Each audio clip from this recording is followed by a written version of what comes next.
selamat datang di Alur Donghua. Sebelum mendengarkan, jangan lupa subscribe, like, komen, dan share ya, biar Mimin tambah semangat. Selamat mendengarkan. Keluarga Yu.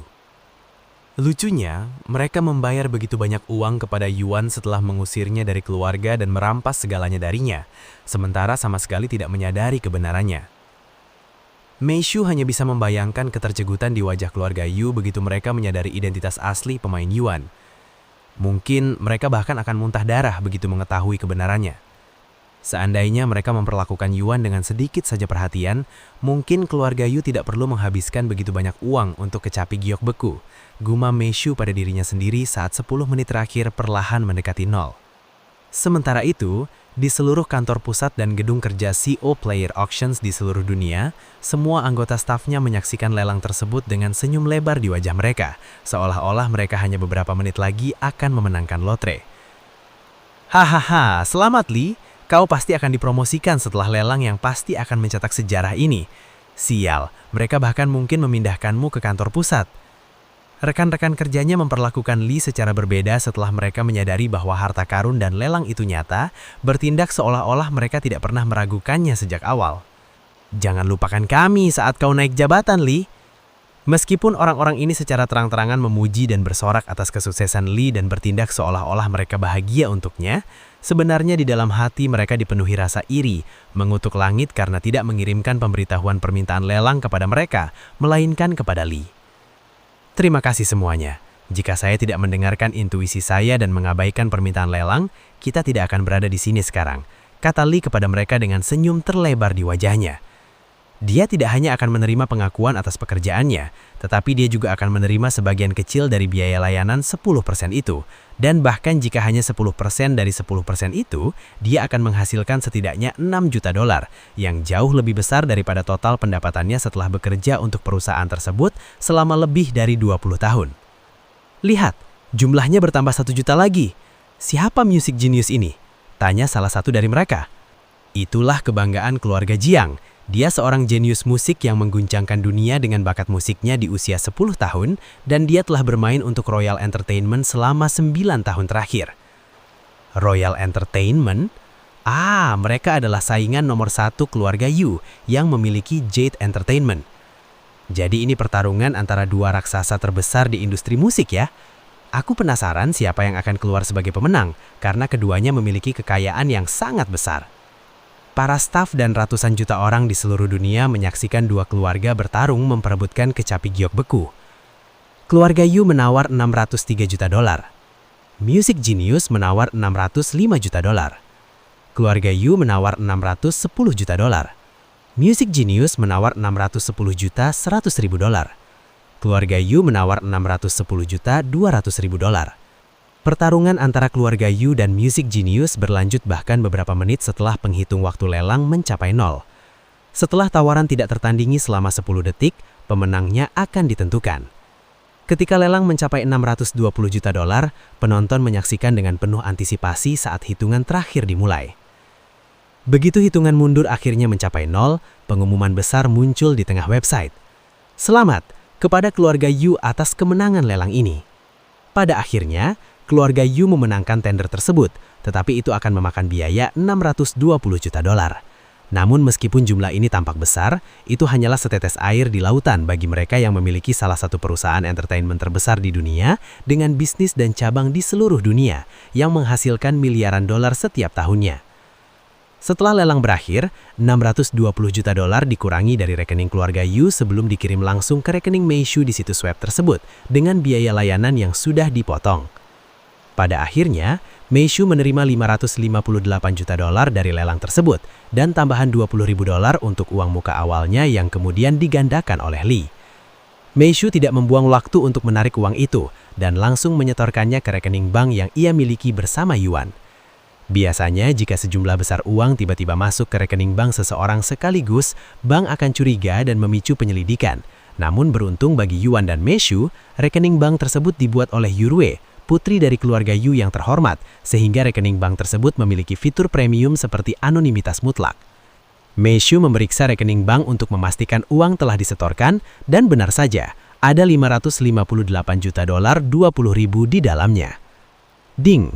Notifikasi dari CO Player Auctions muncul beberapa menit setelah lelang berakhir. Selamat, atas keberhasilan lelang. Manajemen tingkat atas ingin meminta wawancara dengan Anda. Mereka telah berjanji bahwa Anda akan dirahasiakan sepenuhnya, sehingga Anda tidak perlu khawatir identitas Anda akan bocor. Bagaimana menurut Anda? Setelah membaca pemberitahuan itu, Meishu mengetik 3 kata, tanpa ragu-ragu. Tidak, terima kasih. Saya mengerti. Jika Anda memiliki barang lain yang ingin Anda jual, jangan ragu gunakan CO Player Auctions lagi. Kita bahkan akan memberikan Anda penawaran khusus seperti pengurangan biaya layanan. Sekali lagi, terima kasih atas kepercayaan dan penggunaan platform kami. Internet menjadi heboh dengan semua orang membicarakan lelang kecapi giok beku, dan banyak orang berpendapat bahwa itu adalah harta karun pemain Yuan.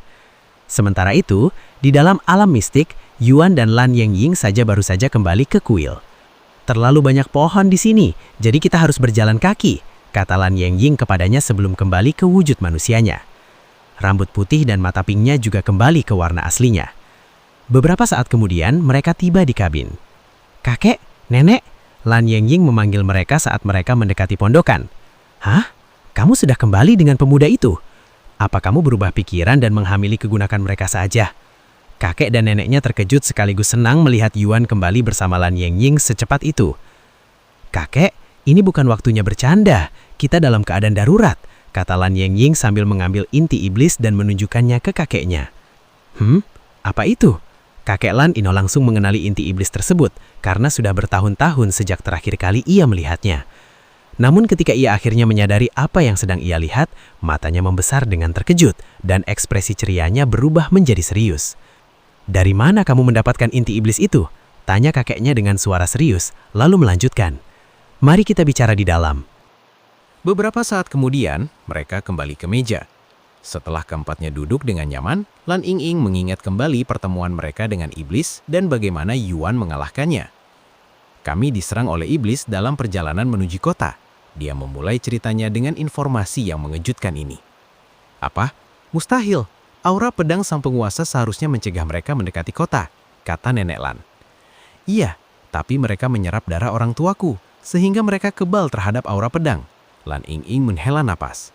Iblis-iblis sial ini, kakek Lan membanting meja dengan sedikit amarah. Setelah hening sejenak yang canggung, Nenek Lan berbicara. Lalu, apa yang terjadi pada iblis itu? Pasti kau tidak membunuhnya, karena kita tahu kau belum bisa membunuh iblis. Lan Ying mengangguk dan berkata, iblis itu telah dibunuh, tetapi bukan aku yang membunuhnya. Lalu dia menoleh ke arah Yuan dan melanjutkan, Yuanlah yang membunuhnya. Yuan? Kakek dan neneknya menoleh menatap Yuan dengan ekspresi tak percaya di wajah mereka. Bagaimana mungkin seorang manusia yang hanya ranah prajurit roh bisa membunuh iblis? Dilihat dari energi yang keluar dari inti iblis itu, iblis tersebut seharusnya tidak lebih lemah dari seorang ranah guru roh tingkat puncak. Seorang ranah prajurit roh mengalahkan seorang ranah guru roh tingkat puncak. Di dunia mana hal ini masuk akal? Bagaimana mungkin kau bisa membunuh iblis itu? Tanya mereka beberapa saat kemudian, masih dengan ekspresi bingung di wajah mereka. Aku menggunakan teknik penyegalan pada iblis itu sebelum menghabisinya. Jawab Yuan dengan santai, bertindak seolah-olah itu hanya binatang ajaib biasa yang telah dia bunuh. Teknik penyegalan iblis? Apakah kau mungkin berasal dari klan penyegal iblis di dunia luar? Mereka selalu siap membantu setiap kali ada iblis yang terlibat. Tanya kakek Lan kepadanya. Yuan menggelengkan kepalanya. Tidak, aku tidak terkait dengan klan penyegal iblis. Aku mempelajari teknik penyegalan secara kebetulan. Kebetulan, katamu. Kakek dan nenek itu saling berpandangan. Teknik penyegalan iblis sangatlah langka, karena klan penyegal iblis merebut sebagian besar teknik tersebut pada zaman kuno, dan melarang orang lain untuk membagikan teknik tersebut kepada orang asing, karena itu adalah kebanggaan keluarga mereka, dan hal yang membuat mereka unik di dunia kultivasi. Oleh karena itu, mempelajari teknik seperti itu secara kebetulan sangat tidak mungkin. Baiklah, izinkan saya melanjutkan. Iblis yang dibunuh Yuan mengatakan bahwa iblis-iblis lainnya berniat menyerang hutan suci dalam 2 minggu. Apa yang harus kita lakukan? Tanya Lan Ying kepada mereka. 2 minggu? Mereka bergumam sebelum terdiam dan berpikir. Setelah hening sejenak yang canggung, kakek Lan menatap Yuan sebelum bertanya kepadanya. Apa yang kau rencanakan, anak muda? Saya ingin membantu Anda sebisa mungkin. Jawabnya cepat. Begitu, kami sangat menghargai itu. Dan teknik penyegalan iblismu pasti akan sangat membantu situasi kami. Tapi apakah kau yakin? Bertarung melawan iblis akan sangat berbahaya. Jika kau sudah membunuh satu, seharusnya tersisa 4 iblis, termasuk Raja Iblis, yang paling kuat di antara mereka semua. Dan dilihat dari inti iblis yang kau dapatkan, iblis tersebut mungkin yang paling lemah di antara mereka. Jika kau menginap di sini bersama kami tidak dapat menjamin keselamatanmu. Yuan mengangguk. Masih ada 2 minggu sebelum mereka menyerang kan? Itu waktu cukup bagiku untuk meningkatkan kekuatanku. Kurasa di mata mereka 2 minggu tidak berbeda dengan 2 hari.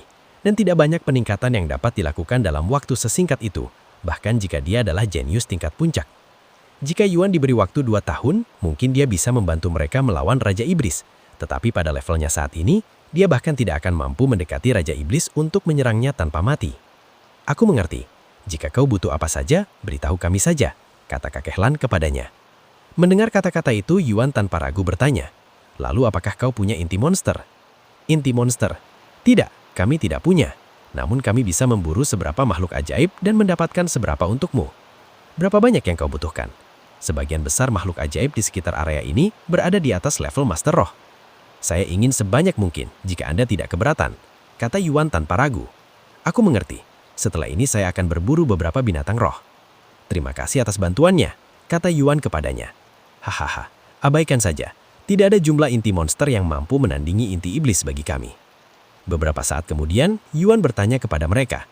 Ngomong-ngomong, saya penasaran. Karena Nona Lan adalah binatang suci, apakah ini berarti kalian berdua juga binatang suci? Oh, ingin memberitahumu tentang itu. Yuan mengangguk. Benar, aku juga binatang suci. Namun Nenek Lan ini bukan binatang suci. Bentuk asliku adalah ular jade. Aku hanyalah binatang roh biasa, kata Nenek Lan. Ketika binatang suci mekawin dengan binatang roh biasa, bayinya akan selalu menjadi binatang suci. Tetapi kami hanya dapat memiliki 1 anak seumur hidup kami, kata kakek Lan kepadanya. Begitu, Yuan bergumam. Lagi pula, jika para iblis ingin menyerang kami akan sepenuhnya bersiap siaga menghadapi mereka, kata kakek Lan kepadanya. Namun mengalahkan 4 iblis tidak akan mudah, ketika hanya ada 2 orang di antara kita yang benar-benar bisa membunuh iblis-iblis itu, aku dan kamu anak muda. Sekarang aku akan berburu beberapa binatang roh dan melihat apakah aku bisa mendapatkan beberapa inti monster untukmu. Sementara itu, kau bisa tinggal di sini bersama 2 orang lainnya. Tentu saja, jika kau ingin lebih produktif, kau juga bisa mekawini Ing-Ing, kata kakek Lan dengan senyum sebelum meninggalkan pondok. Begitu kakek Lan meninggalkan kabin, suasana langsung terasa sunyi. Nak, mau teh? Nenek Lan bertanya kepadanya tiba-tiba. Ya, dia mengangguk segera. Oke, aku akan menyiapkannya untukmu sekarang juga. Lan Ing-Ing kemudian berkata, aku akan meningkatkan kultivasiku. Oh, apakah kau berlatih secara normal seperti manusia atau kau melakukan sesuatu untuk meningkatkan kultivasimu? Tanya Yuan kepadanya. Aku bisa berkultivasi secara normal, tetapi itu bukan metode yang paling efektif bagi kami. Setidaknya bagi garis keturunanku. Untuk meningkatkan basis kultivasiku dengan cepat, aku harus mengkonsumsi binatang roh lainnya. Mata Yuan bersinar penuh minat dan kegembiraan setelah mendengar katanya. Dan dia bertanya, apakah ini berarti kau juga bisa memakan inti monster? Lan Ing-Ing mengangguk. Kita bisa memakannya, tetapi inti monster membutuhkan waktu sangat lama untuk kita serap sepenuhnya. Dan jumlah energi spiritual yang kita peroleh dari inti monster tidak dapat dibandingkan dengan tubuh binatang roh itu sendiri. Dan terkadang itu membuat kita sakit perut, jadi saya cenderung menghindari memakannya. Wow, gumam Yuan. Meskipun metodenya memakan inti monster berbeda dari metode yang digunakan pria itu, tetap saja sangat menarik untuk menemukan orang lain yang bisa memakan inti monster. Apakah menurutmu aku bisa mengawasimu? Yuan tiba-tiba bertanya padanya. Kau ingin melihatku memakan binatang roh? Lan Ing-Ing menatapnya dengan mata terbelalak. Ya, Yuan mengangguk. Tatapannya dipenuhi rasa ingin tahu. Kurasa, Lan Ing-Ing mengangguk setelah merasa sedikit ragu. Ikuti saya keluar. Begitu mereka berada di luar, Lan Ing-Ing mengambil semua mayat binatang roh yang telah mereka kumpulkan selama perjalanan, menumpuknya seperti gunung kecil. Lan Ing-Ing melirik Yuan sejenak sebelum berubah menjadi wujud binatangnya. Lalu, dia meraih salah satu mayat makhluk roh itu dengan ekornya dan mengangkatnya ke udara, tepat di atas kepalanya. Setelah menarik nafas dalam-dalam, Lan Ing-Ing membuka mulutnya yang besar sebelum melepaskan ekornya, menjatuhkan mayat binatang roh itu ke dalam mulutnya dan menelannya utuh. Yuan menyaksikan dengan penuh keaguman. Dia tidak pernah menyangka binatang roh bisa berkultivasi dengan cara seperti itu. Lan Yingying mengeluarkan suara puas setelah menelan binatang roh itu, dan api putih terlihat keluar dari mulut dan hidungnya saat dia bernafas. Setelah memakan binatang roh pertamanya, Lan Yingying mengambil yang kedua dan langsung memakannya dalam sekali gigitan juga. Hanya dalam beberapa saat, Lan Yingying habis menghabiskan tumpukan binatang roh itu, dan dia begitu asyik makan sehingga lupa bahwa Yuan sedang mengawasinya. Itu enak sekali. Lan Yingying berbicara dengan suara puas. Luar biasa, kemana semua itu pergi? Meskipun tubuhmu besar, aneh rasanya melihat bagaimana kau menelan segunung binatang roh dan tetap terlihat normal. Yuan bertanya padanya. Jika dia makan banyak, perutnya akan sedikit kembung. Oh, aku sebenarnya tidak mengonsumsi mereka. Aku bakar mereka dengan api suci, mengubahnya menjadi energi spiritual di dalam tubuhku, dan meningkatkan kultivasiku. Dengan cara ini, aku tidak akan merasa kenyang, tidak peduli berapa banyak binatang roh yang kukonsumsi. Begitu, Yuan mengangguk. Beberapa saat kemudian, Lan Yingying kembali ke wujud manusianya sebelum kembali ke dalam kabin bersama Yuan untuk minum teh yang dibuat nenek Lan. Bisakah kau ceritakan lebih banyak tentang dunia luar? Lan Yingying tiba-tiba bertanya padanya. Dunia luar? Apa yang ingin kamu ketahui? Aku tidak tahu. Apapun yang kamu tahu. Yuan berpikir sejenak sebelum mengangguk. Baiklah, aku tidak tahu banyak, tapi aku akan menceritakan semua yang pernah kualami di luar. Maka, Yuan mulai menceritakan perjalanannya kepada wanita itu. Tentu saja, cerita itu tidak berlangsung lama karena Yuan belum lama menjadi kultivator. Begitu, dunia luar tampak seperti tempat yang indah. Di dunia ini, kita tidak bisa terlalu banyak berkeliaran atau meninggalkan aura pedang tuan, karena para iblis akan mampu membunuh kita. Lan Yingying menghela nafas. Setelah minum teh, Nenek Lan membawa Yuan ke kamar di lantai atas dan berkata padanya, "Karena kita tidak mengharapkan tamu, kita tidak punya kamar kosong. Karena itu, bagaimana kalau kau berbagi kamar dengan Yingying? Ranjangnya cukup besar untuk 2 orang dengan nyaman." Senyumnya di wajahnya semakin melebar saat dia berbicara. "Tidak apa-apa, aku tidak butuh kamar," kata Yuan, membuat Nenek Lan tercengang. "Lalu kamu akan tidur di mana?" tanyanya. "Aku akan berkultivasi, jadi tidak masalah apakah aku punya kamar atau tidak," jawab Yuan. "Begitukah?" gumam nenek, merasa bahwa membujuk pemuda ini untuk berhubungan intim dengan cucunya mungkin lebih sulit daripada mengalahkan Raja Iblis sekalipun. Yuan kemudian keluar dari akunnya karena sudah larut malam. "Yuan, alelangnya sudah selesai," kata Meishu kepada Yuan saat makan malam. "Benarkah? Berapa harga jualnya?"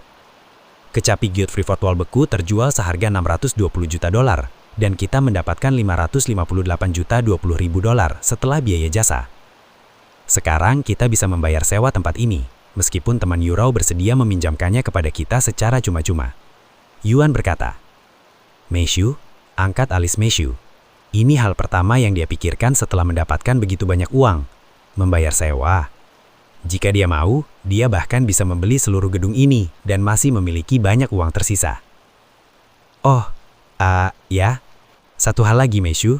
Jika kamu perlu membeli sesuatu, gunakan saja uang yang kita dapat dari lelang. Kamu tidak perlu meminta izin kepadaku. Kamu yakin? Itu uangmu, katanya. Apa yang akan aku lakukan dengan uang sebanyak ini? Jika suatu saat uangnya habis, aku bisa menjual beberapa barang lagi. Ya, aku mengerti. Terima kasih, Yuan.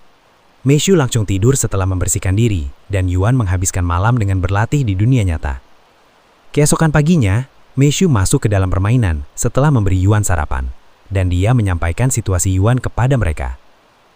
Seperti dugaan petunjuk Tuan Muda, dengan sukarela membantu orang-orang ini meskipun mereka menghadapi iblis. Fang Yuxiang menghela nafas dengan ekspresi kagum di wajahnya. Sekalipun dia dalam wujud Punix dan semua kekuatannya, dia tidak akan berani melawan iblis kecuali memang diperlukan. Sampaikan kepada kakak Yuan agar tidak terlalu memaksakan diri ketika ada kesempatan, kata Xiaoha kepada Meishu. Aku mengerti. Sementara itu di dalam alam mistik, Yuan kembali mengunjungi patung tanpa wajah itu. Siapakah kamu sebenarnya? Gumam Yuan saat menatap patung itu dengan ekspresi bingung di wajahnya. Beberapa saat kemudian, Lan Yingying mendekatinya dan berkata padanya, Yuan, kekakiku telah kembali. Sudah, cepat sekali. Mereka berdua kembali ke kabin beberapa menit kemudian. Hei anak muda, aku telah kembali. kata kakek Lan kepada Yuan sambil mengulurkan tangannya dengan sebuah kantong kulit. Aku telah memburu setiap binatang roh di hutan suci.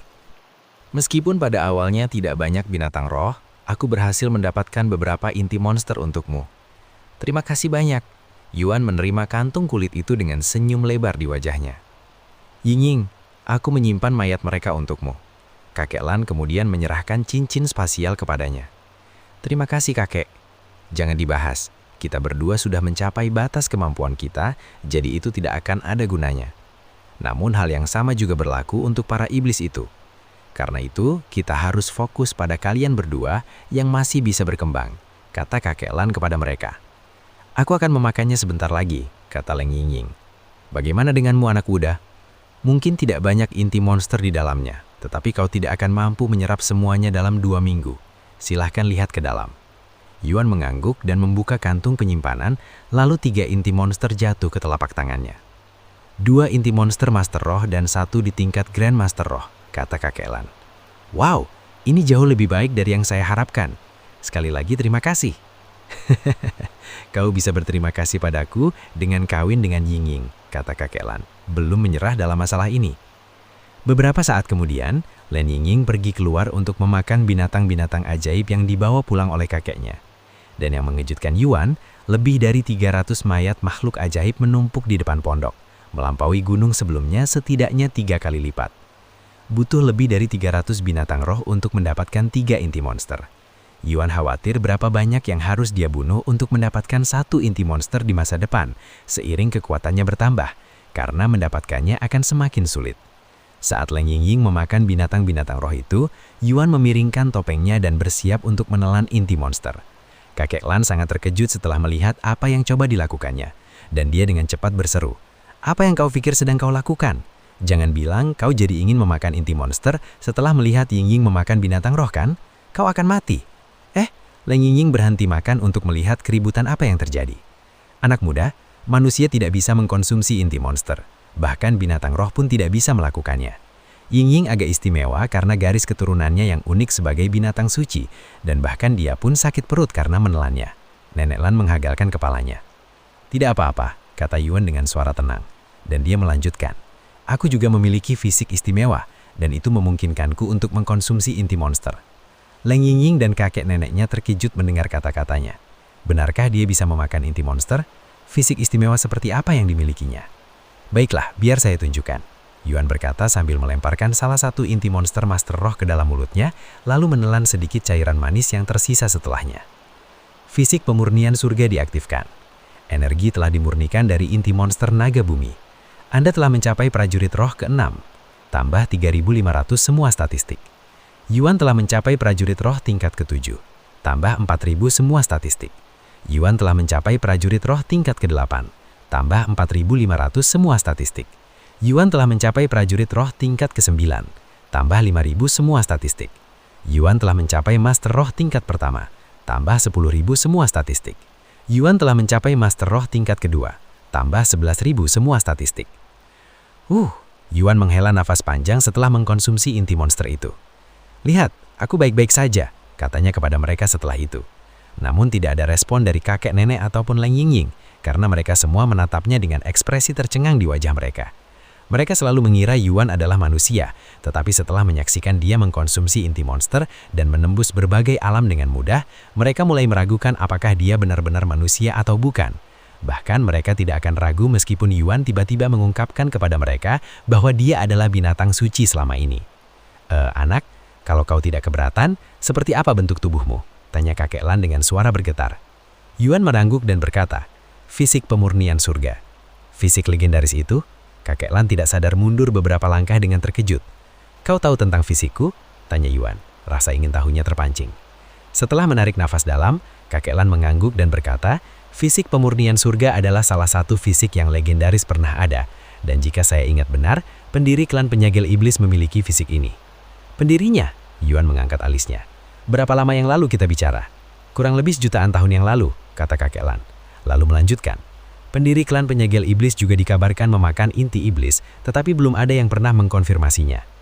Apalagi yang kau ketahui tentang pendiri klan penyegel iblis? Tanya Yuan. Mungkin dia bisa mempelajari sesuatu yang baru tentang fisiknya. Jujur saja tidak banyak.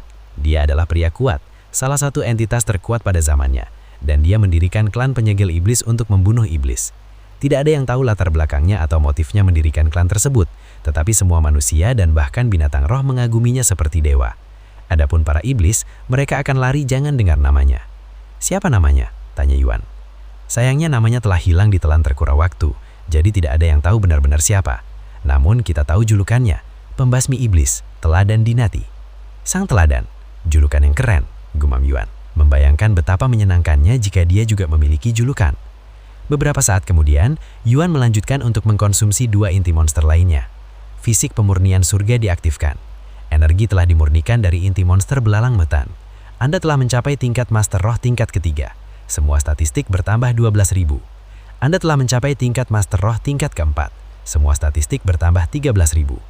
Masya Allah, kau butuh 2 inti monster untuk meningkatkan basis kultivasimu hampir 1 alam penuh. Apakah fisik pemurnian surgamu punya batasan? Kakek Lan bergumam dengan suara bingung. Batasan? Aku belum pernah mencapai batasan yang disebut-sebut itu, jadi aku tidak bisa memberitahumu. Begitu ya, tapi jangan terlalu memaksakan diri ya, kata kakek Lan. Baiklah, kata Yuan. Setelah menarik napas dalam-dalam, Yuan memasukkan inti monster terakhir ke dalam mulutnya, yang berisi kekuatan seorang guru besar roh yang dianggap sebagai puncak dari surga bawah. Yuan bisa merasakan tubuhnya dipenuhi energi spiritual setelah mengkonsumsi inti monster. Merasa seolah-olah energi yang tak terpakai selama bertahun-tahun tiba-tiba melonjak maju. Fisik pemurnian surga. Energi telah diserap dari sang pencabik darah. Anda telah menyerap cukup Qi untuk mencapai terobosan. Anda telah mencapai tingkat master roh kelima. Semua statistik bertambah 14.000. Anda telah mencapai tingkat master roh ke-6. Semua statistik bertambah 15.000. Anda telah mencapai tingkat master roh ke-7. Semua statistik bertambah 16.000. Anda telah mencapai master roh tingkat ke-8. Semua statistik bertambah 17.000. Anda telah mencapai master roh tingkat ke-9. Semua statistik bertambah 18.000. Tingkat kultivasi Yuan berhenti di level ke-9. Aku belum mencapai tingkat Grandmaster Roh, tapi entah bagaimana aku bisa merasakannya. Gumam Yuan merasa seolah-olah tubuhnya membesar karena kekuatan luar biasa yang bersemayam di dalam tubuhnya saat ini. Tuanku, apakah Anda baik-baik saja, anak muda? Apakah Anda merasakan sesuatu yang berbeda sekarang? Apakah Anda merasakan sakit? Tanya kakek Lan kepadanya. Biasanya, seseorang tidak akan mampu meningkatkan tingkat kultivasinya secepat itu, melompati begitu banyak level sekaligus. Jikapun bisa, kemungkinan besar itu dengan bantuan harta karun yang tak ternilai harganya, dan hanya 1 atau 2 level saja, bukan 1 alam penuh dan beberapa level lebih. Namun meskipun begitu, tubuh mereka akan merasa tidak nyaman, bahkan sakit karena jumlah energi spiritual yang luar biasa tiba-tiba masuk ke dalam tubuh mereka. Aku merasa baik-baik saja. Sebenarnya aku merasa sedikit kenyang, hampir seperti baru saja makan besar. Tapi ini energi spiritual, bukan makanan, kata Yuan. Kamu tidak seharusnya menyimpan begitu banyak energi di dalam tubuhmu terlalu lama, karena itu justru bisa membahayakan tubuhmu. Pergilah dan lepaskan energi itu dengan melatih teknikmu. Kakek Lan berkata kepada Yuan, lalu menuju ke suatu arah sebelum melanjutkan. Ada area latihan tidak jauh dari sini. Baiklah, aku pergi sekarang, terima kasih. Yuan segera berlari ke area latihan, dan dibandingkan sebelumnya, kecepatannya hampir membuatnya tersandung. Hanya dalam beberapa menit, ia tiba di area luas dipenuhi bebatuan besar di mana-mana, dengan batu terbesar setinggi bangunan 10 lantai. Tanpa basa-basi lagi, Yuan mengambil Empyrean Overlord dan memulai amukannya di bebatuan ini. Serangan pedang berdarah. Yuan mengerahkan energi spiritual sebanyak mungkin dengan teknik itu. Hembusan angin kencang muncul saat Empyrean Overlord membelah 2 batu besar itu menjadi 2 dengan rapi, hampir seperti pisau tajam mengiris kertas. Serangan pedang pembelah sangit. Yuan menggunakan serangan terkuatnya pada bangunan 10 lantai itu, setelah membelah beberapa batu besar. Seluruh tanah bergetar saat pancaran energi spiritual yang sangat besar dilepaskan dari Empyrean Overlord dan melesat ke kejauhan, langsung menuju gunung yang tidak jauh dari situ. Tanah kembali bergetar saat serangan pedang pemecah sangit menciptakan lubang besar di gunung ini. Sementara itu, kembali ke pondok, kakek Lan memasang ekspresi mendalam di wajahnya sambil menatap lubang besar yang tiba-tiba muncul di gunung di Cakrawala. Ying-Ying, bagaimana pendapatmu tentang manusia ini? Tiba-tiba ia bertanya kepadanya yang masih memasukkan binatang ajaib ke dalam mulutnya. Yuan, dia berhenti makan dan bertanya, Jika kau bisa meninggalkan dunia ini, maukah kau mengikutinya? Itulah yang ingin kutanyakan. Kakek Lan berbicara dengan ekspresi serius di wajahnya. Aku bisa meninggalkan dunia ini, benarkah? Aku tidak akan menjamin apapun. Tapi jika kau membawa orang ini ke pagoda mistik, dia mungkin bisa membawamu keluar. Ini firasat kuat yang kurasakan saat ini. Dan intuisiku jarang salah. Tapi para iblis akan segera menyerang kita. Dan dia hanya punya waktu 1 bulan di tempat ini. Kata Lan Yingying. Aku tahu, itulah sebabnya. Daripada menjadi sasaran empuk dan menunggu mereka bersiap untuk invasi, kita harus menyerang mereka terlebih dahulu saat mereka tidak menduganya. Kakek Lan tiba-tiba menyarankan, yang langsung mengejutkan Lan Yingying. Setelah kamu menghabiskan semua binatang roh dan pemuda itu terbiasa dengan kekuatan barunya, kita akan menyerang.